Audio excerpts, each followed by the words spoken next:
Les poissons, bienvenue dans votre podcast du mois de juin, spécial astrologie du mois de juin.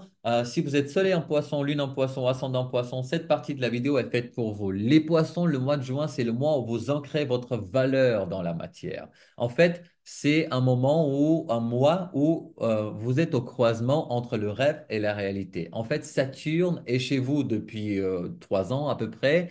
Et vous avez déjà commencé à comprendre que vous ne pouvez plus fuir en fait dans l'évasion, dans l'illusion ou dans les peut-être. Mais là, ça se précise. En fait, l'univers veut que vous matérialisiez votre valeur, que vous la définissiez en fait et que vous l'incarniez surtout. Je vous en dis un peu plus dans quelques secondes. Juste avant, dans le descriptif de cette vidéo, vous allez retrouver 3 liens. Le premier lien, c'est le lien pour ma masterclass spéciale, la clé de ta prospérité selon ton human design. Que vous soyez débutant, intermédiaire ou expert en human design, ici, j'ai mis des exercices pratico-pratiques incarnés chaque jour selon votre énergie du Human Design qui sont inspirés par mon expérience. Donc, vous n'allez pas les retrouver ailleurs. Deuxième lien que vous allez retrouver, c'est la conférence mensuelle gratuite du mois de juin qui s'appelle Le syndrome de l'imposteur, dégage de là et laisse-moi briller.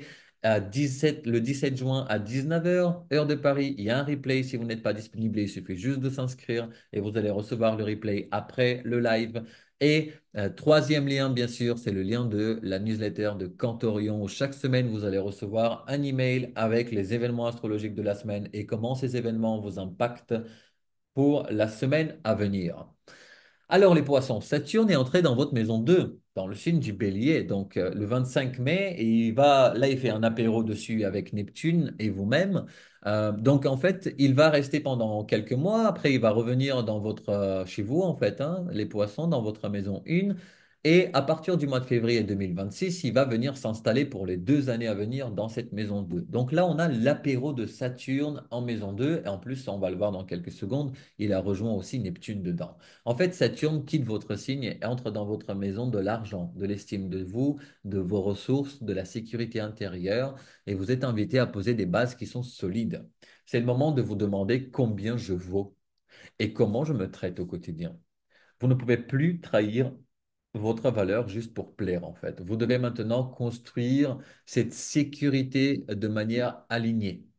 Et en même temps, comme je vous ai dit, Saturne, quand il est entré là dans le signe du Bélier, dans votre maison 2, il a rencontré Neptune. Donc l'apéro se transforme en apéro entre Saturne, Neptune et vous. Est-ce que vous pensez être vrai, ce que vous pensiez être vrai ou être votre valeur peut se dissoudre justement pour mieux renaître.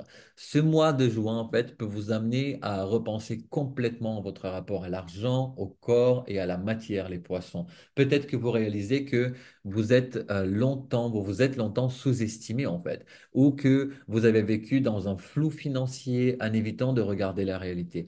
Et ce n'est pas un échec, c'est une épuration. Et de là va naître justement votre nouvelle force tranquille.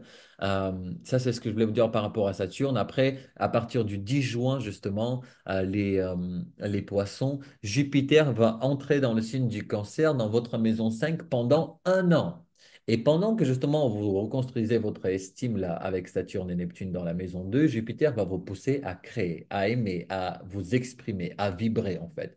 Vous retrouvez la joie de créer juste pour le plaisir. L'amour vous sourit peut-être si vous êtes célibataire.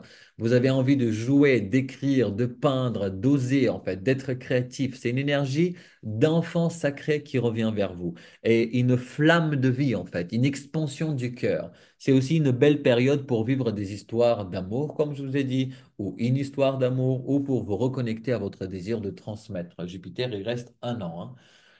Bon, un an, mais pendant le mois de juin et pendant le mois de juillet cette année, peut-être que vous n'allez pas tant le sentir que ça parce que justement, pendant ces mois-là, il est au carré de ce qui se passe dans votre maison 2 avec Saturne et Neptune.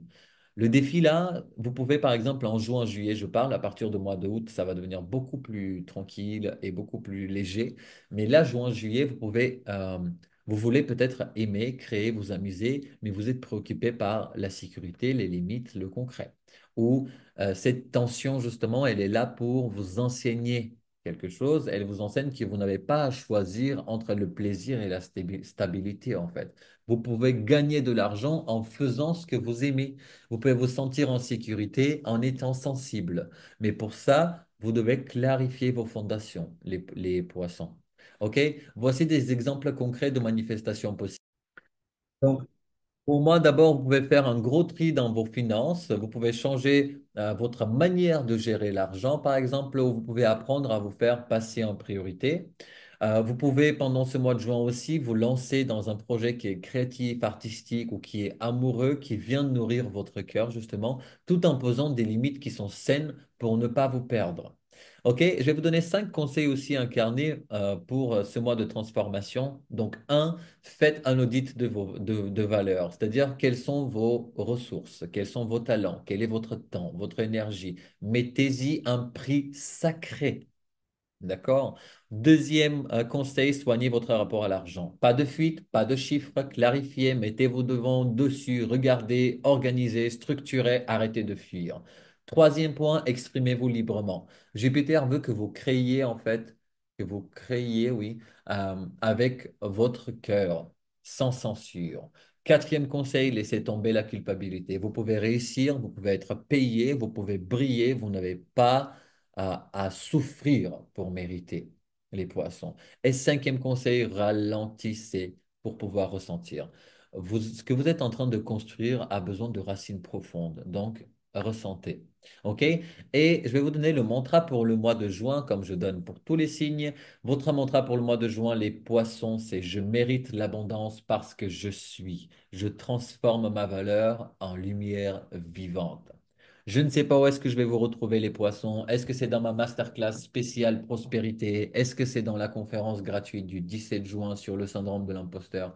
Ou peut-être dans ma newsletter? Peu importe, c'est vous qui voyez. Ça me fera plaisir. Où que vous veniez. Dans tous les cas, je vous aime, je vous embrasse. Je vous souhaite un bon mois de juin. Prenez soin de vous et à très vite les poissons. Gros bisous.